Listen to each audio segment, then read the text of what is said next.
Hello, everyone. Good afternoon. It's my great pleasure today to have a very special guest, Denis Bilunov, who is a Russian pro-democracy activist, writer, and journalist. And we were just chatting a little bit beforehand. Up till recently, he was fairly confident in being able to go back and forth to Russia. But now, especially with the events in the last month or so, which we'll be talking about, he's a little bit less sure. The good news for us is that he's based here in Prague as a PhD student at the Faculty of Social Sciences. So we're going to have him to ourselves at least for a while. But his viewpoints and expertise are interesting. So here we go. Welcome. Thank you. First question. Dissident movement, your activities, the activities of Mr. Navalny, are they, and excuse the way I'm framing the question, are they even worthwhile in a country that's never known democracy, that's had nothing but Tsarist rule and dictatorship? Is Russia ready for democracy? Well, that's very common doubt, I would say. I used to answer questions of the kind like just think about Korea, and because there is Northern Korea that's probably not ready for that, and there is Southern Korea that's perfectly ready for that. So it's actually a question of time and not a lot of time. So I think it takes, well, a dozen of years, and your country out of the blue seems perfectly ready for democracy. So, and we had this, those years of 90s that Putin used to blame them like years of anarchy and banditism and everything, but it was barely democratic period anyway, and unfortunately it brought many disadvantages and problems to many people, and that's why Putin still uses this argument. But I don't think it convinces young Russians that are not afraid of that, because they didn't know about that. They were born under Putin's rule now, and they are not happy about what's happening now. And they, using internet, they can know what's happening in the world. They can compare. They know languages. So I think with this new generation, we're absolutely ready for any type of democracy. And at this point, we have to discuss a bit what is democracy now in all the world. But this is a complete other point. That's a very important point, because democracy as a political model is under attack everywhere. Young people have always been at the forefront of revolutions or changes in government. We've had the same thing happen here, of course, in 1989. Our first president, Tomáš Masaryk, said that for Czechoslovakia to become democratic after 1918, it would take 50 years. And I think he knew what he was talking about, because it's a question of generations. The old one simply has to, if you excuse me, go. Then their children are still sort of influenced by that old generation, and then it's their children who are going to be free and fully democratic. Do you think that Russia is in the same ballpark as a Central European country, which nevertheless did have 20-25 years of democratic rule? Do you think that Russia can do it in, you mentioned, quite a short time, 12 or 50 years? Are the young people in the country the same as in the cities? And are there enough Russians who really sense that of course, this is where they want to go? The country is very, very heterogeneous. There is quite well-known article by Natalia Zubarevich, popular among social scientists, or even among journalists, 4 Russias. And these 4 Russias would be Russia of megapolises like Moscow, St. Petersburg, Ekaterinburg, and Russia of industrial cities, let's say between 500,000 and 1 million, and mostly with Soviet infrastructure and completely different mentality. Then there is, let's say, Russia of small towns and villages, and then there is multi-ethnic Russia, the fourth one. Yes. And there is a range of contradictions and particulars in each of them. And when we are talking about movements, activities, we're mostly talking, of course, about the Russia, the first Russia, yes. the postmodern Russia, let's say, Moscow, St. Petersburg, Ekaterinburg, Novosibirsk, mostly these four cities. And but I think this is a good start, and I think in these four cities we're definitely ready to compete. If we're talking, even now in these not free, not fair elections, the guys, my friends, they managed to win these so-called elections. Yes. So. Will this not lead, just as it is the case in European democracies and in the United States, to a greater split in the society, where the educated big cities are pretty much homogeneous in one way, and the country, which is generally the majority of the population or the slight majority of the population, the sort of rural voter, is the other half? Case in point, the United States. The United States is bitterly divided based exactly along the lines that you mentioned. Will this not cause a greater schism in Russia if this kind of a democratic divide sets in? Well, it may happen, but I would say so we don't have to be afraid of it, because we just have to face it and to take these challenges. And because I'm convinced that the movement is in one direction only. There is no way back. So.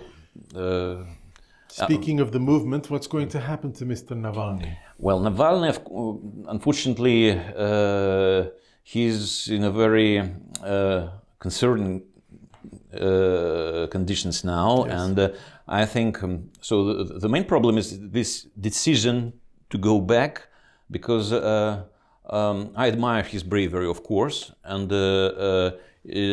I believe in his political intuition, because he's well, as perfect as a politician can be, because he made many things that nobody believed that they were realistic anyway.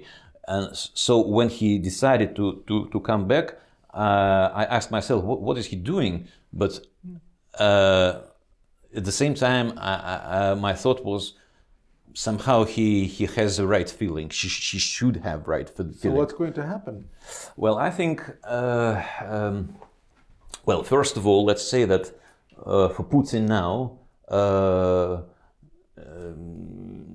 it doesn't make any sense to harm Navalny more, because right. Because in his, I don't know, in his big play against the United States, against the European community, European Union, he has to keep Navalny alive. If Navalny dies, this is just a big disadvantage for Putin. So Putin, I'm sure he can't let it happen. So at this point, I'm a bit, well, I can't say I don't worry. Of course I do worry, but I think there is no direct threat of this. So if Navalny survives, he would be Russian Mandela. That's an interesting concept. Does Navalny have the opposition behind him? Oh, sure. Definitely. He's really the point man for everybody. Then, yeah, so sure. Well, look, there are concerns and disagreements in our thin circles, let's say. So, for instance, personally, I had my problems with Navalny in the past. So, but it just relates to, I don't know, several dozens of people. But all over the country, yeah. Definitely, if we're going to speak about a reliable representative of Russian opposition, it's Navalny, not nobody more. If there were free elections, would Navalny win? Yeah, I think so. You think so? Yeah. Would he be a democratic president or would he be a Russian president? Well, he has his problems, of course, and he has some, let's say, inclinations to, but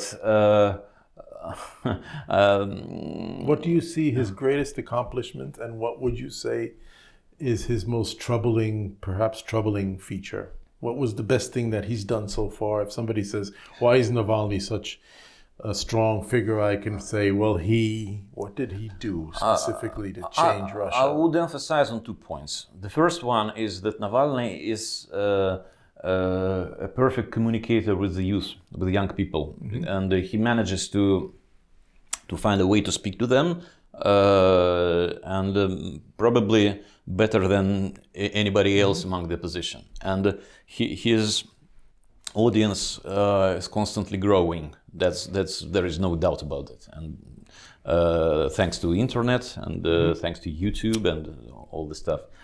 And the second point is that Navalny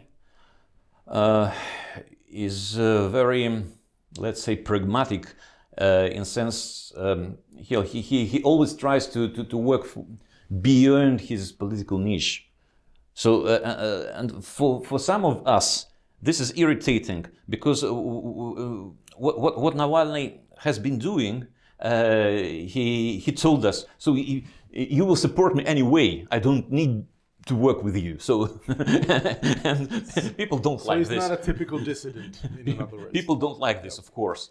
But I understand that somehow he had to save time and to save efforts, energy for to reach other people beyond our circle, let's say. And what he's been accused of a number of negative sort of things. So what would you say that his greatest mistake was, or flaw might be, that you would like to see changed? Mistake of?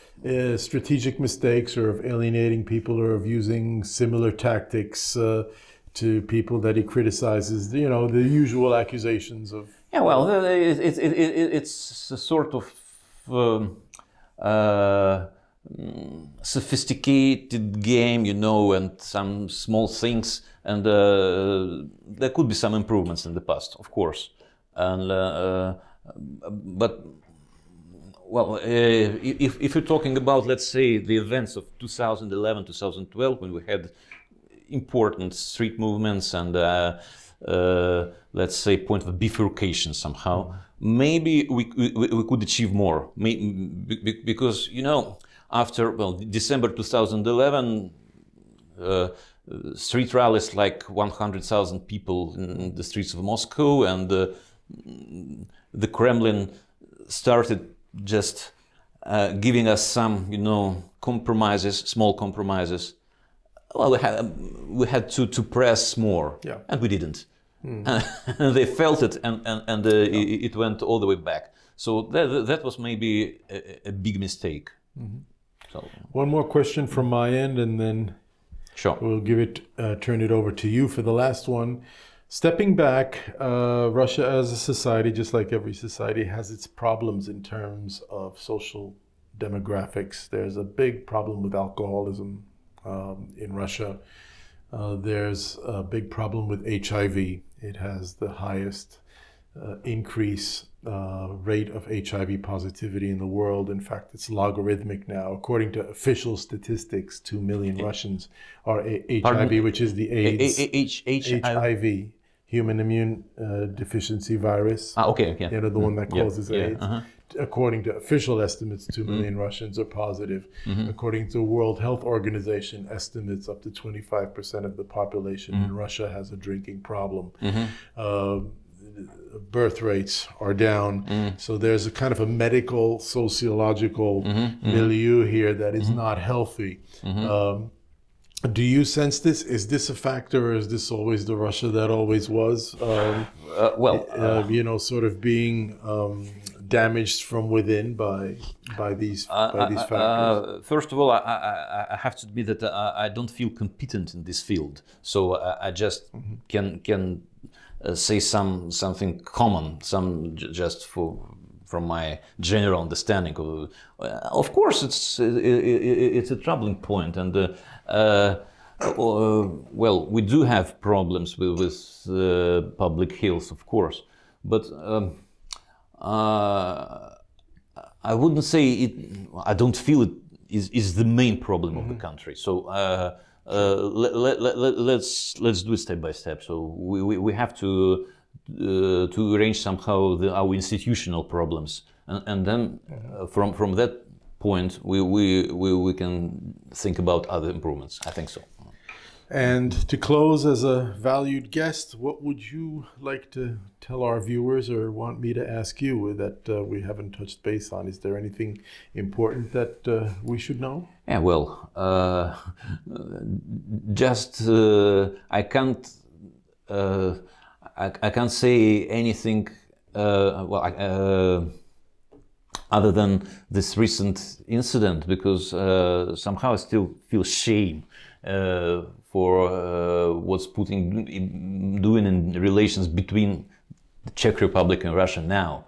Even with all disadvantages of Putin, this is just ugly, I think. So meaning the diplomatic tit for tat, and yeah, well, yeah, and I think well, it's important that in front of Czech audience, some Russian just has to say it and to say that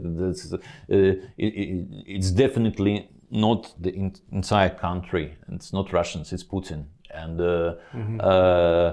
I think we have to just get rid of this big problem and to improve this situation, including the relationship between our countries.